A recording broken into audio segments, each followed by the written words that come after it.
everybody. I'm Brittany Lewis, a breaking news reporter here at Forbes. Joining me now is President and CEO of Oxfam America, Abby Maxman. Abby, thank you so much for joining me. Thanks for having me, Brittany. We have really seen international outrage ramp up over the humanitarian crisis that is currently unfolding in Gaza. And this comes as the war between Israel and Hamas has been playing out now for close to 2 years. The Integrated Food Security Phase classification said that the worst-case scenario of famine is currently playing out in the Gaza Strip, and, quote, mounting evidence shows that widespread starvation, malnutrition, and disease are driving a rise in hunger-related deaths. So to start off the conversation, what is your reaction to what we're currently seeing in the Middle East? Well, Brittany, it is tragic, and it's a tragedy that does not need to be happening. Oxfam staff and our partners are witnessing scenes that defy belief. We see families wasting away from hunger, collapsing in the street, malnourished children too weak to cry, preventable diseases that are spiraling, and a medical system that's all but collapsed as Israel continues to bomb, force people who are so weakened to move yet again and with forced displacement orders. And Israel has created a humanitarian catastrophe that is becoming more and more desperate and deadly with each passing day. We are seeing the signs of starvation taking hold. And for those of us who have sadly witnessed these tragic moments before, we know what we're seeing. It's a watershed moment. Dozens of deaths from malnutrition in 24-hour periods. We need to act now. And food is sitting on the borders of the Gaza Strip, unable to get in. In one case, I just heard from another partner organization that food had passed its expiry date while people are going hungry inside the Gaza Strip. You're saying that this doesn't need to be happening and we need to act now. Specifically, what can Oxfam America do right now? Are your hands tied? What does that really look like? Well, we are not able to really do our jobs at the scale that we need to. We have not been since the ceasefire ended several months ago. And so we are doing what we can.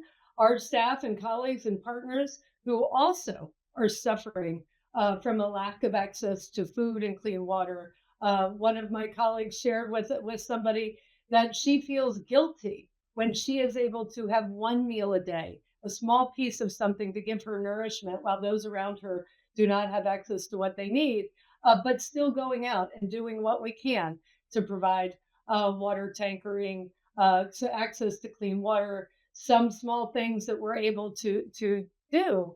But it is nowhere near enough because the conditions are not enabling us to do it.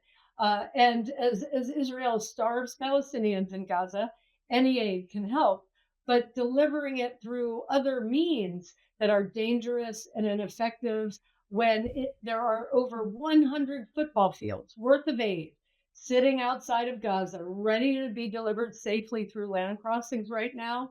It's heartbreaking, it's heartless, it's harmful, and we really are at the point of no return because the next days, and I'd say weeks, if we're lucky, will really determine if people in Gaza die or live, and if they will live with lifelong health implications from malnutrition. So organizations like ours are ready, are there, are able to scale up if the conditions are put in place that allow us to do our jobs in ways that we know work. President Trump has commented on this, and as we know, the United States and Israel are allies, but he did break with Israeli Prime Minister Benjamin Netanyahu. He said that the images out of Gaza show, quote, real starvation, and he also added this: you can't fake that, so we're going to be even more involved. A, what do you think of his commentary there? And B, what would you want to see the United States do right now? Because as you said, this is a watershed moment, and the next days and weeks really matter. Well, President Trump has come to an overdue but very important conclusion that Israel is simply unwilling to allow aid into Gaza in any meaningful way. Witnessing the images of children starving, of mothers too weak to nurse, is this watershed moment. So what we need to see is an urgent and sustained surge of aid right now. But the U.S. and others must do more than spend more money on just food that's only get to 4 distribution points. They need to help find a solution that is significant. We need a flood the zone approach. There are experienced aid professionals, ourselves included, our teams with vast stocks of life saving aid who are poised and pleading to be allowed to spring back into action. We are there, we are ready, and our experts, humanitarian experts, teams of them, other organizations, partners, we have decades of experience in ensuring life saving aid safely reaches the people in Gaza who need it most. So we need and urge the US to partner with others to push to open the land crossings to allow in food, water, medicine, shelter, highly specialized materials, and expertise that is now needed for the many in the last painful stages of malnutrition. So the US pledge of aid can't happen in a vacuum. We need safe access for humanitarian aid to reach communities.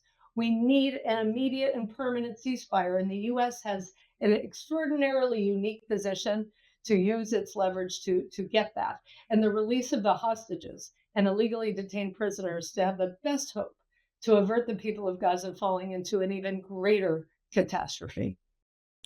To that point, I know there are international calls on Israel to allow more aid in because I mean the images that are coming out are just horrifying. Do you think there needs to be a louder call from the international community on Hamas to release these hostages too? Because then in that case, there can be a ceasefire because we're seeing what is playing out in Gaza and this humanitarian crisis continue to unfold. Well, we definitely need to see all of the international community and the US putting all of their muscle and effort and expectations to secure this ceasefire. All parties must do their part to be at the negotiating table. But in the meantime, so these things have to happen to get that ceasefire, to release the hostages, uh, and to enable the humanitarian community who are on the ground to do our jobs. We're begging to be able to do them in ways that save lives and do no harm. And what we're seeing at distribution sites that are set up by Israel and supported by the US are, one might even say, from a dystopian nightmare. It's only the strongest are able to walk miles to these sites. They have to duck and sprint, avoiding bullets, and be pushed into queues to receive what are not even meals. They're food that need clean water and fuel to cook, and the strongest get access to it. So we really need both things to happen. The U.S. and the international community to make sure to demand a ceasefire, and the Israel to enable humanitarian access and this functional humanitarian system in Gaza to resume. We had 400 aid distribution sites before. Now there are four, and they're becoming killing fields. And it's not how humanitarian aid works. We must be allowed to bring in our supplies, to use our expertise and trust with communities.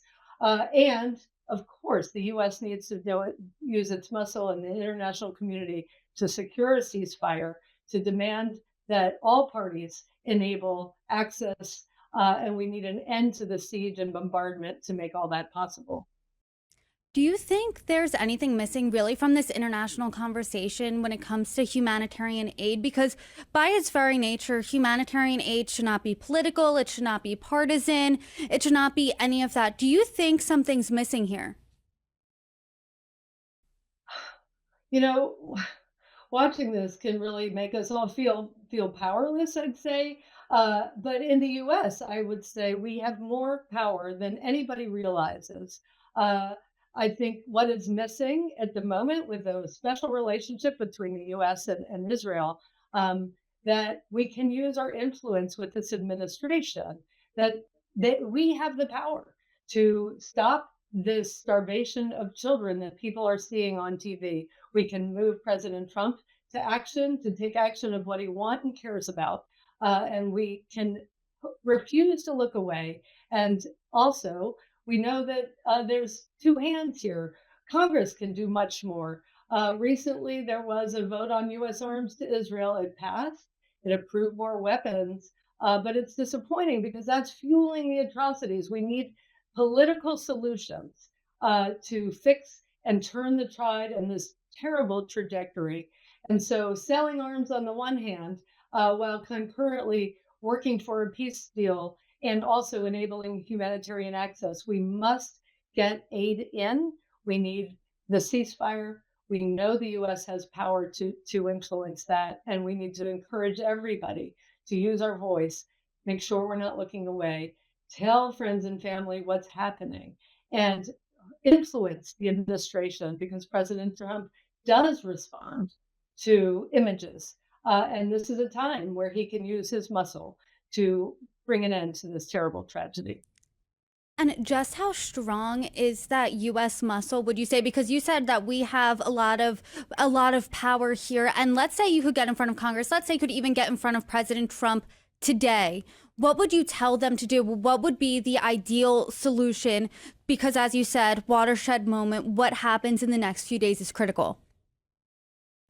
Well, I would say require, demand the relationship, the special relationship of the United States with Israel. Demand a ceasefire. Demand it now. Stop transferring arms while and require a ceasefire now. Obviously, release of the hostages and the detained prisoners, and enable us and humanitarian workers to do our jobs. I think it is in the power and the gift of the President Trump's administration to ensure that a deal happens. He's a deal maker. Make it happen. Bring a ceasefire to bear so that there are pathways to peace, a surge, an urgent surge of humanitarian aid into the Gaza Strip, and allow us to do our jobs. This has been going on for far too long. It is a tragedy unfolding before our eyes. As I watch my colleagues waste away in front of our eyes, it is harrowing, it's horrible, it's unconscionable. There was horrors that have happened since October 7th. They continue to happen, and we need to make sure that this comes to an end and the US uses all its influence, all its power to stop it, and it can. And like I said at the top of this conversation, the IPC labeled this the worst case scenario of famine that's happening right now in Gaza. I mean, what are the long-term implications of that? Oh, the long-term implications are terrible. It can have huge impact on, well, certainly children's development, human development. What happens now matters so much, obviously, in saving lives, in life or death, but also in what happens afterwards. We know that the impacts of severe acute malnutrition have lifelong adverse impact on people's development. We see mothers, nursing mothers, pregnant mothers wasting away. It's, and not to mention the trauma that 2 million people living in the Gaza Strip who have been living under constant bombardment, on the move, forced displacement, very little access to food, clean water, healthcare system in collapse. The trauma is also enormous. Everything is needed for the dignity and security for all Palestinians and Israelis to have a new future. And we know that the present situation is not that. It's not good for anybody, and for the peace, the prosperity for Israelis and Palestinians to live together, to recover from this terrible tragedy. But the impact on physical and human health are enormous, and it has to stop. Well, there's certainly a lot to look out for in this situation as we see developments, and I hope you can come back on and break them down with me. Abby, Maxman, I always appreciate our conversations. Thank you so much for providing your insight today. Thank you so much, Brittany. I appreciate it.